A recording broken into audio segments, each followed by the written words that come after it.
All right, on your marks, get set, go. 200 million years ago, there's one continent in the entire world, Pangaea, and only one grape, Vitis ampellosus.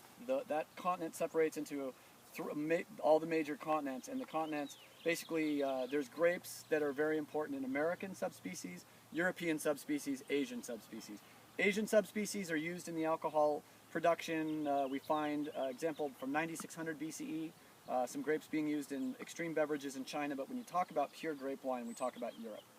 Europe, starting around 6500 BCE, domesticates the grape after the last ice age recedes. The only place where the grape really ends up surviving is between the Black Sea and the Caspian Sea, Armenia, Azerbaijan, and Georgia. In that area, human beings begin to get grapes, put them in their villages, and then those grapes ferment naturally, and they realize that grape wine is delicious.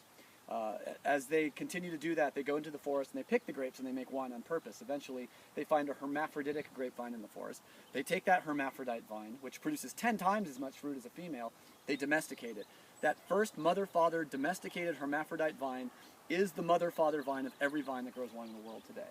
So every vine comes from one vine from 6500 BCE in Zagros, in the Black Mountains in the Transcaucasus.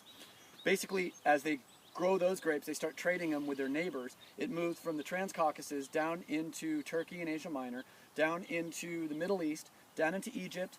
2500, I think it's 2500 BC, we bury King Tut with vineyard-designated, winemaker-designated jars of wine. 1500 BCE, the culture moves to Greece.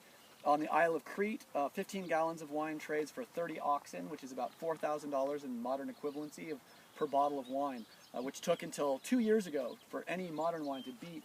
The most expensive bottle of wine was 1500 BCE for almost 4,000 years.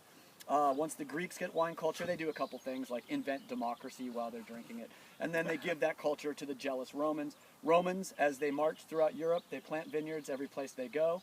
And those vineyards basically mutate into the varieties that we know today. So everywhere grapes go, they mutate into new varieties. We call them new things. And then basically goes from sort of Egypt to Greece, Greece to Rome, Rome to Europe, Europe to the world. And now basically all the grapes anywhere in the world, from Arnace to Zinfandel, can all be traced back to those original vines as they developed in that area. And that's it. How long was that? 2/3.